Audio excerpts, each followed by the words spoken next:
Pamitnya dinas 3 hari ke kampung halaman, tapi tiap mau video call selalu banyak alasan. Aku nekat menyusul tanpa kabar. Tapi siapa sangka di kamar hotel itu aku bukan cuma menemukan pengkhianatan, tapi juga rahasia uang tabungan kami yang ludes tak bersisa. Apa yang sebenarnya istriku lakukan dengan pria itu di sana? Sebelum melanjutkan ceritanya, mari tuliskan di komentar. Dari mana kamu menonton video ini? Semoga yang sudah subscribe channel Hakikat Kisah, kami doakan dimudahkan urusannya, dilancarkan rezekinya, disehatkan badannya, dan dikabulkan semua doanya. Amin, mari kita mulai ceritanya.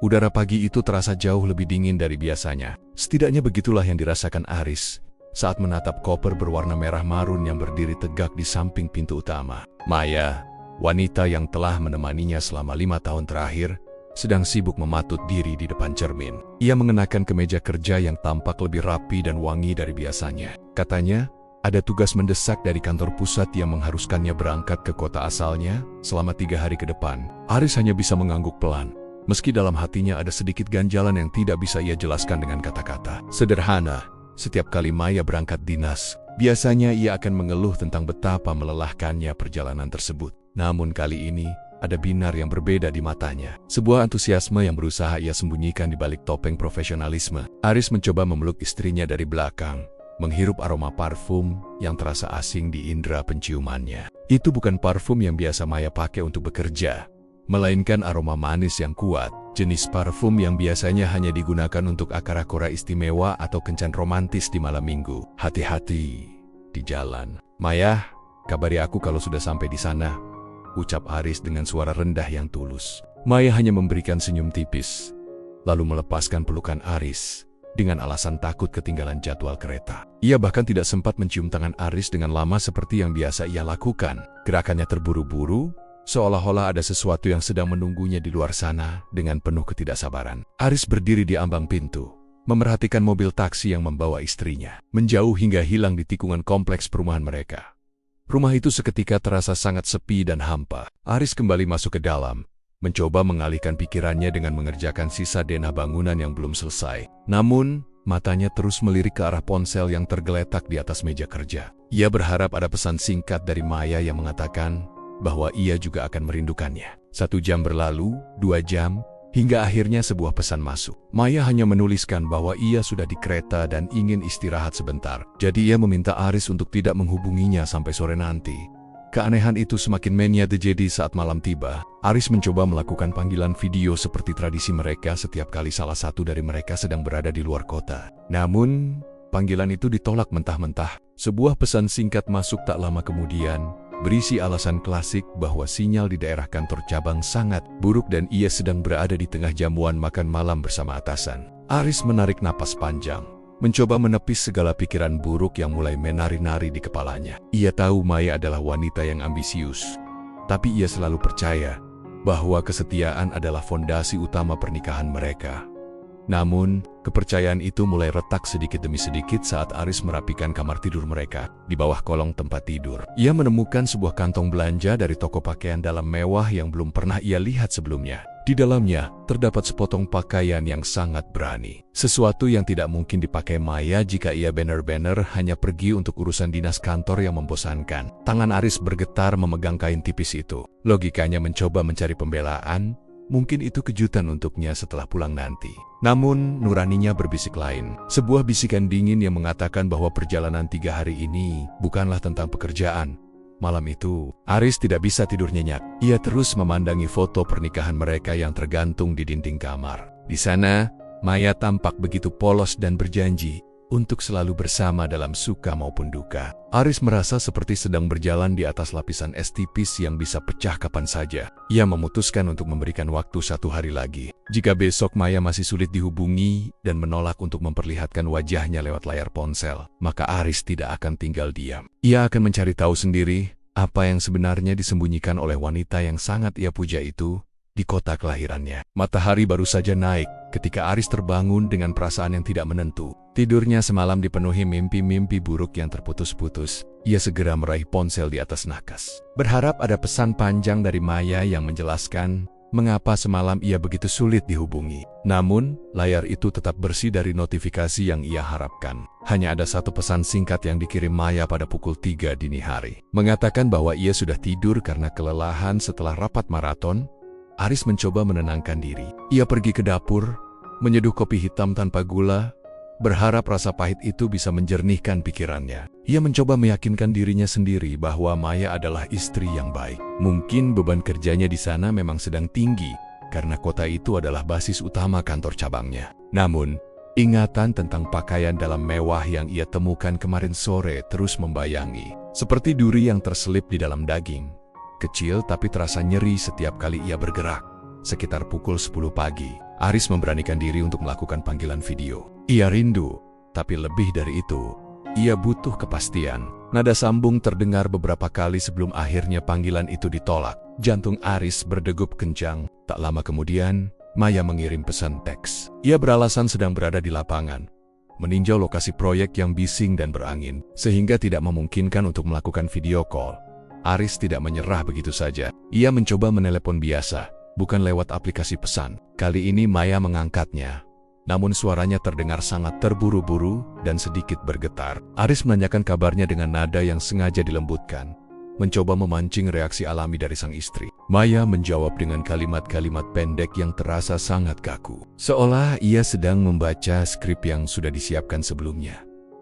Di tengah percakapan itu, Aris mendadak terdiam. Di latar belakang suara Maya, ia mendengar sebuah bunyi yang sangat tidak asing. Itu adalah bunyi denting sendok yang beradu dengan cangkir porselen. Diikuti oleh tawarnya seorang laki-laki yang terdengar sangat dekat dengan ponsel. Maya, suara itu bukan suara keramaian kantor atau bisingnya lokasi proyek. Itu adalah suara ketenangan sebuah ruangan tertutup. Mungkin sebuah kafe atau kamar hotel yang sunyi. Maya, kamu sedang dengan siapa? Aku dengar suara laki-laki, tanya Aris dengan nada yang mulai meninggi. Ia berusaha menahan amarah yang mulai merayap ke dadanya. Di seberang sana, Maya sempat terdiam selama beberapa detik. Aris bisa mendengar hembusan napas yang berat sebelum istrinya kembali bicara dengan suara yang lebih ketus. Ia berkilah bahwa itu adalah suara rekan kerjanya yang sedang duduk di dekatnya. Dan ia meminta Aris untuk tidak terlalu posesif atau menaruh curiga yang tidak masuk akal.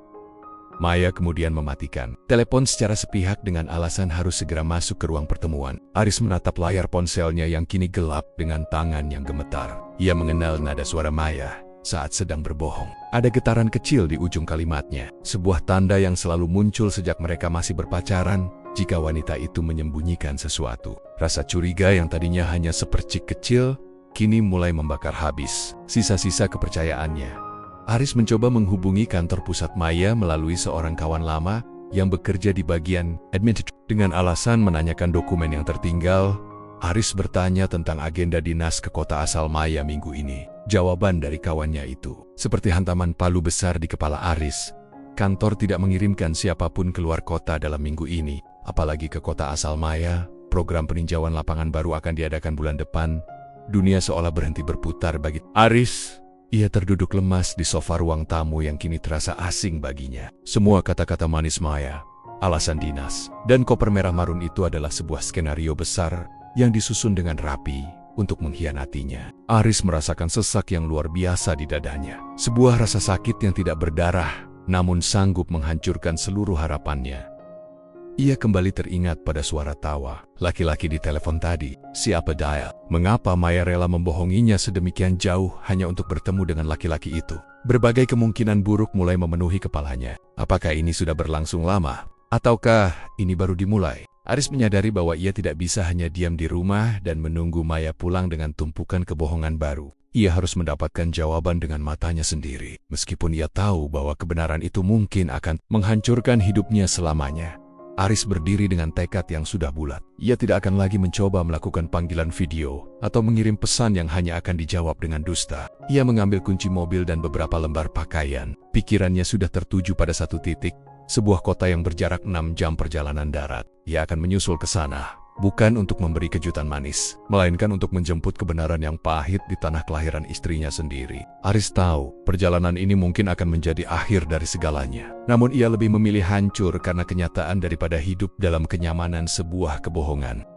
Hujan mulai turun membasahi kaca jendela saat Aris masih terpaku di ruang tengah. Pikirannya kalut, namun tangannya bergerak otomatis merapikan beberapa barang. Ia berniat mencari paspor atau dokumen cadangan milik Maya di laci meja rias. Siapa tahu ada petunjuk tambahan tentang keberadaannya. Namun, saat ia menarik laci paling bawah, ujung jarinya menyentuh sesuatu yang kasar di dalam saku jaket denim milik Maya yang sengaja ditinggalkan di sana. Aris menarik benda itu keluar. Selembar kertas kecil yang terlipat rapi. Sebuah struk pembelian dari sebuah toko perhiasan ternama di pusat kota.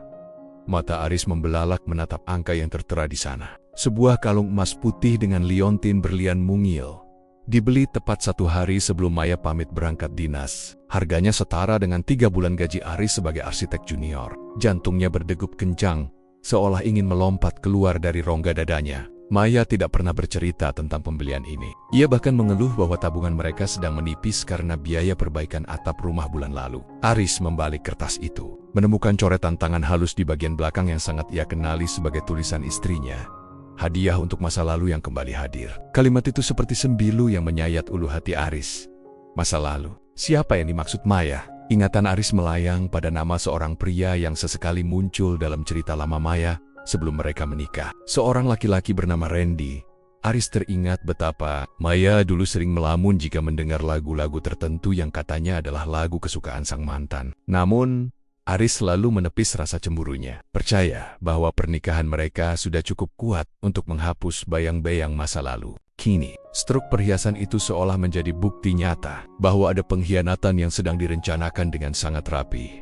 Rasa mual mendadak menyerang perut Aris. Ia merasa dikhianati bukan hanya secara emosional, tapi juga secara finansial. Uang yang seharusnya digunakan untuk masa depan keluarga justru dihamburkan untuk pria lain. Aris segera meraih kunci mobilnya dengan tangan yang masih gemetar hebat. Ia tidak peduli lagi dengan pekerjaan atau denah bangunan yang harus diselesaikan. Baginya, setiap detik yang berlalu adalah pembiaran terhadap kebohongan yang semakin membesar. Ia harus berangkat sekarang juga, sebelum jejak Maya benar-benar hilang di kota kelahirannya. Sebelum melangkah keluar rumah, Aris sempat menatap cermin di lorong. Wajahnya tampak pucat, matanya merah karena kurang tidur dan amarah yang tertahan. Ia bukan lagi Aris yang penuh senyum dan penyabar. Ada sisi dingin yang mulai tumbuh di dalam dirinya. Sebuah tekad untuk mengungkap kebenaran setajam apapun itu nantinya. Ia mengunci pintu rumah dengan dentuman keras, seolah-olah sedang mengunci satu babak dalam hidupnya yang penuh dengan kepalsuan. Mobilnya menderu membelah keheningan malam yang mulai merayap naik menuju jalan tol yang akan membawanya ke arah barat. Di sepanjang perjalanan, Aris terus memikirkan kata-kata dalam struk itu. Masa lalu yang kembali hadir. Apakah Maya sengaja merencanakan pertemuan ini sejak lama? Ataukah pria itu yang datang mencarinya? Segala pertanyaan itu berputar-putar di kepalanya seperti gasing yang tak kunjung berhenti. Aris memacu kendaraannya dengan kecepatan tinggi, mengabaikan rintik hujan yang semakin deras menghantam kaca depan. Ia merasa seperti sedang mengejar hantu. Sebuah bayangan dari wanita yang ia cintai yang kini terasa seperti orang asing yang sangat licik. Jalanan menuju kampung halaman. Maya terasa lebih panjang dari biasanya. Aris melewati deretan lampu jalan yang berpijar kuning pucat. Satu persatu menghilang di spion mobilnya. Pikirannya melayang jauh ke masa 5 tahun lalu, saat ia pertama kali melamar Maya di hadapan orang tuanya. Saat itu, ia berjanji akan menjadi pelindung yang paling setia. Sekarang, janji itu terasa seperti lelucon pahit yang menertawakan ketidaktahuannya. Aris mencoba menghubungi ponsel Maya sekali lagi, hanya untuk memastikan apakah ada secuil kejujuran yang tersisa. Namun suara operator yang dingin kembali menyambutnya, mengabarkan bahwa nomor tersebut sedang tidak aktif. Kesunyian di dalam mobil terasa mencekam. Aris hanya ditemani oleh suara wiper yang berdecit menyapu air hujan. Ia memutuskan untuk berhenti sejenak di sebuah rest area di perbatasan kota. Sambil menyesap kopi hangat yang rasanya hambar, ia membuka media sosial Maya. Tidak ada unggahan baru sejak kemarin. Maya benar-benar menghilang dari radar. Namun, Aris tidak bodoh. Ia membuka akun milik kakak iparnya, seorang pria yang selalu dekat dengan Maya. Di sana, ia menemukan sebuah unggahan foto beberapa jam yang lalu. Foto itu menunjukkan sebuah meja makan dengan beberapa gelas kopi. Dengan lokasi yang ditandai di sebuah hotel mewah di pusat kota kelahiran Maya, Aris memperbesar foto itu hingga pikselnya pecah. Di sadet foto, ia melihat sebuah tas tangan berwarna hitam yang sangat familiar. Itu adalah tas tangan yang ia hadiahkan pada hari ulang tahun Maya tahun lalu. Jantungnya berdegup kencang. Jika Maya sedang dinas, mengapa tasnya berada di hotel mewah bersama kakaknya? Dan mengapa kakaknya tidak menyebutkan keberadaan Maya dalam takarir fotonya? Ada sesuatu yang sangat tidak beres. Aris segera menyalakan mesin mobilnya kembali. Tujuannya bukan lagi rumah mertuanya, melainkan hotel yang tertera di lokasi unggahan tersebut. Perjalanan berlanjut dengan perasaan was-was yang semakin memuncak. Saat memasuki gerbang kota yang sangat ia kenali itu, Aris merasa seperti penyusup di tanah yang seharusnya terasa seperti rumah. Ia memacu mobilnya menuju area parkir hotel bintang 4 yang megah. Matanya liar mencari keberadaan mobil milik kakak iparnya. Dan di sana, di bawah lampu taman yang remang, ia melihatnya. Sebuah mobil sedan putih dengan nomor polisi yang ia hafal di luar kepala. Namun, yang membuat napas Aris tercekat adalah mobil di sebelahnya. Sebuah mobil sport berwarna merah tua yang ia tahu milik Randy, mantan kekasih Maya yang kaya raya.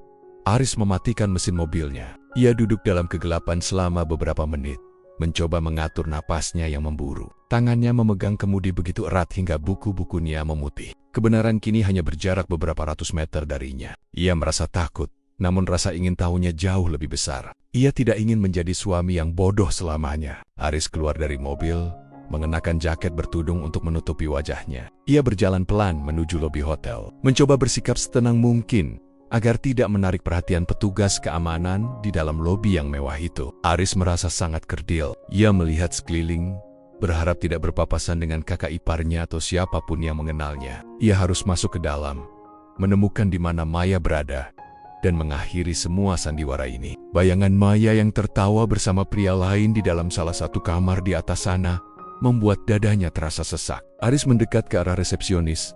Otaknya bekerja cepat mencari alasan agar bisa mendapatkan nomor kamar yang ia cari. Ia tahu ini akan menjadi malam terpanjang dalam hidupnya. Malam di mana semua kasih sayang akan berubah menjadi abu yang berterbangan ditiup angin pengkhianatan. Lobi hotel itu terasa sangat dingin, atau mungkin hanya perasaan Aris yang sedang menggigil karena amarah yang membeku. Ia menarik tudung jaketnya lebih rendah, berusaha menyembunyikan wajahnya dari CCTV yang terpasang di setiap sudut plafon. Langkah kakinya terasa berat saat mendekati meja resepsionis. Beruntung bagi Aris, pria yang berjaga di sana adalah sosok yang ia kenal. Satria, teman semasa SMA-nya yang dulu sering ia bantu mengerjakan tugas gambar teknik. Satria tampak terkejut melihat Aris muncul di hadapannya dengan tatapan mata yang begitu kosong namun tajam. Aris tidak berbasa-basi. Ia menarik Satria sedikit menjauh dari jangkauan tamu lain dan menceritakan tujuannya. Dengan suara yang sangat rendah namun penuh penekanan. Awalnya Satria ragu. Ia tahu betul kebijakan privasi hotel adalah harga mati. Namun, melihat tangan Aris yang bergetar hebat dan struk perhiasan yang ia tunjukkan sebagai bukti kecurigaan, pertahanan Satria runtuh. Ia merasa iba melihat kawan lamanya yang tampak seperti mayat hidup. Dengan gerakan cepat dan sembunyi-sembunyi, Satria memeriksa database tamu di layar komputer di hadapannya. Jari Satria berhenti bergerak. Matanya menatap layar dengan nanar sebelum kembali menatap Aris. Ia membisikkan sebuah nama dan nomor kamar yang membuat telinga Aris berdengung hebat. Nama yang terdaftar bukan nama Maya, melainkan nama Randy. Namun, di kolom tamu tambahan, tertera dengan jelas nama Maya sebagai pendamping. Mereka menempati kamar nomor 402, sebuah kamar bertipe deluxe di lantai 4 yang menghadap langsung ke arah kolam renang. Satria memberikan sebuah kartu akses cadangan dengan gerakan yang sangat halus, seolah sedang memberikan sebuah kunci menuju neraka. Aris berjalan menuju lift dengan langkah yang terasa seperti melayang. Setiap detik di dalam kotak besi yang bergerak naik itu terasa seperti siksaan abadi. Angka di panel lift berganti satu persatu. 2, 3, dan akhirnya 4. Pintu lift terbuka dengan denting yang halus, menyambut Aris dengan lorong panjang berkarpet tebal yang meredam suara langkah kakinya. Suasana di lantai itu sangat sunyi.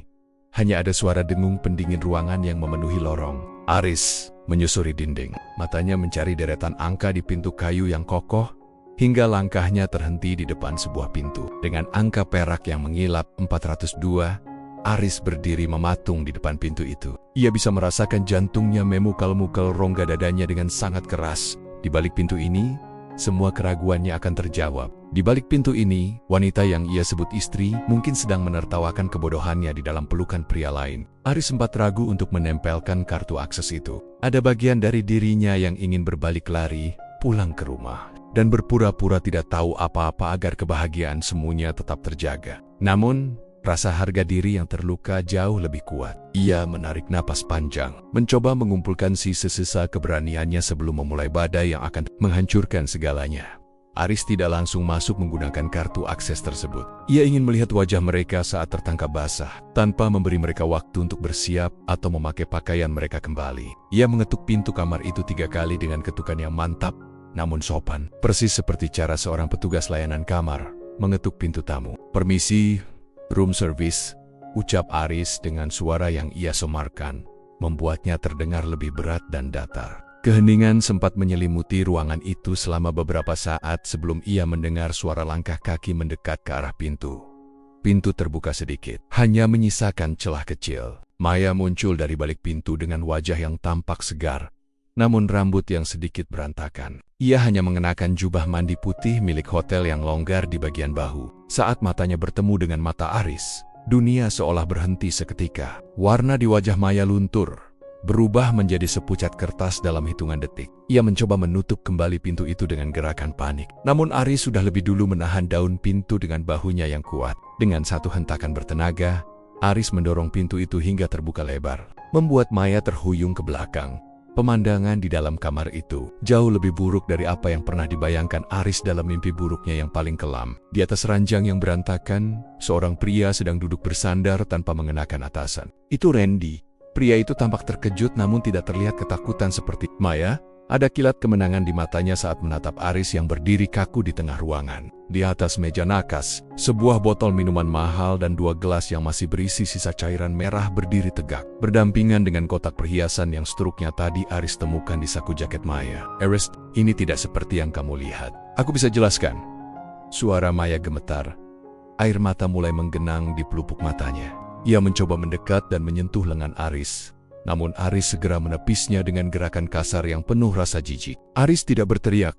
Ia tidak memoki-moki seperti laki-laki yang kehilangan akal sehatnya. Ia justru mengeluarkan ponsel dari saku jaketnya, mengarahkan kamera ke arah Maya yang bersimpuh di lantai, dan Randy yang masih duduk dengan tenang di atas ranjang. Aris merekam setiap sudut ruangan, setiap pakaian yang berserakan, dan wajah ketakutan istrinya sebagai barang bukti yang tak terbantahkan.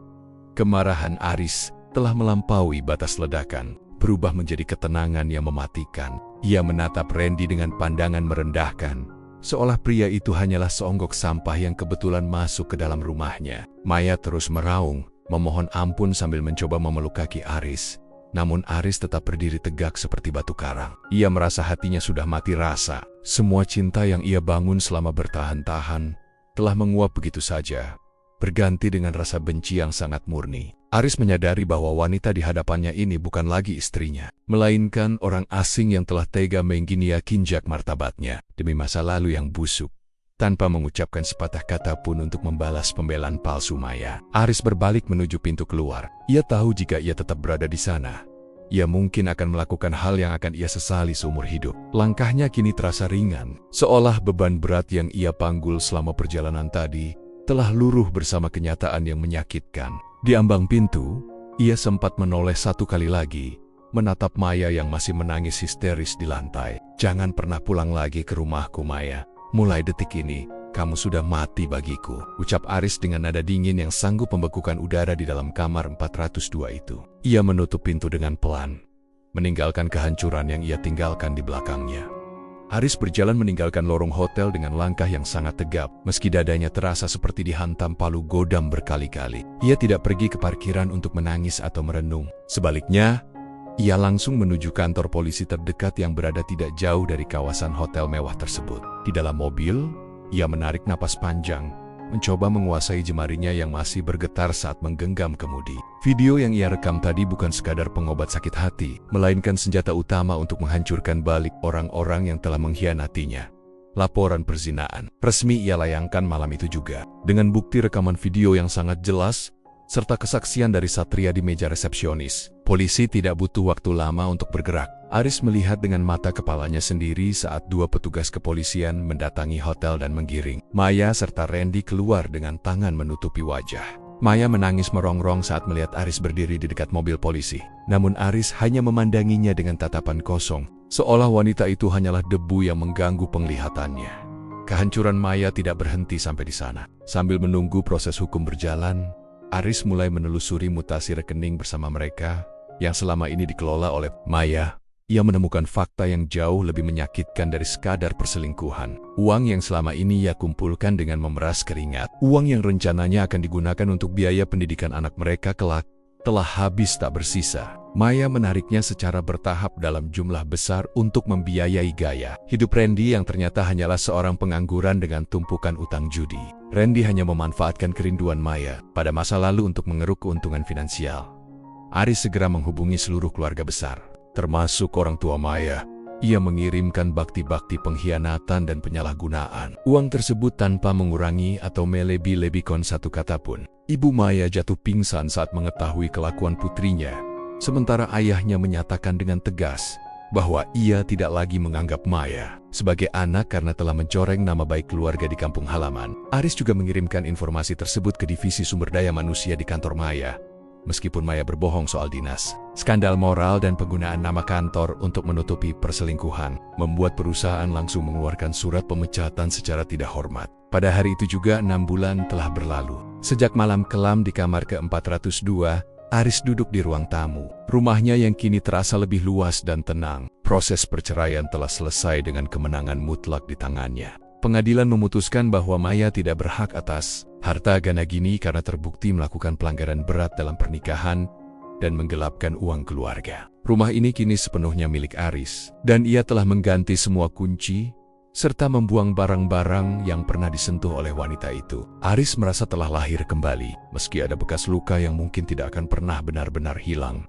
Di sisi lain, kehidupan Maya telah berubah menjadi neraka di bumi. Setelah masa hukuman penjara singkatnya berakhir, ia keluar tanpa memiliki apapun. Randy, pria yang ia puja dan ia bela habis-habisan, langsung menghilang begitu tahu Maya tidak lagi memiliki uang. Randy bahkan sempat memberikan kesaksian yang menyudutkan Maya di pengadilan demi menyelamatkan dirinya sendiri dari jeratan hukum yang lebih berat. Maya kini tinggal di sebuah kontrakan sempit di pinggiran kota, bekerja sebagai buruh cuci karena tidak ada perusahaan yang mau menerimanya dengan catatan kriminal dan pemecatan tidak hormat. Setiap kali Maya mencoba pulang ke rumah orang tuanya, pintu pagar selalu tertutup rapat. Tetangga di kampung halamannya selalu berbisik-bisik dan menanjuk-nanjuk wajahnya dengan tatapan jijik setiap kali ia melintas. Ia menjadi paria di tanah kelahirannya sendiri. Kecantikannya yang dulu ia banggakan kini pudar ditelan stres dan beban hidup yang menghimpit. Maya sering menghabiskan malam dengan menangis sambil menatap foto Aris di layar ponselnya yang retak. Menyadari bahwa ia telah membuang permata demi segenggam batu kali yang beracun.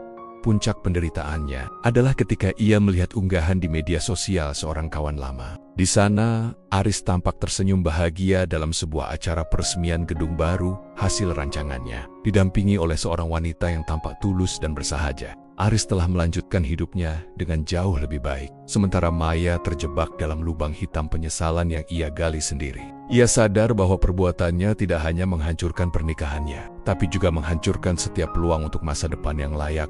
Maya kini menjalani sisa hidupnya dalam kesunyian yang menyiksa. Ia kehilangan suami yang sangat mencintainya, kehilangan keluarga yang menghormatinya, dan kehilangan harga diri yang tidak akan pernah bisa dibeli kembali dengan emas manapun. Setiap kali ia melihat koper merah marun yang kini sudah usang di sudut kontrakannya, ia teringat pada 3 hari dinas palsu yang menjadi awal dari kejatuhannya. Itu adalah harga yang harus ia bayar seumur hidup untuk sebuah pengkhianatan yang tak termaafkan. Aris telah menang, bukan dengan kekerasan, melainkan dengan membiarkan Maya hancur oleh beban dosanya sendiri.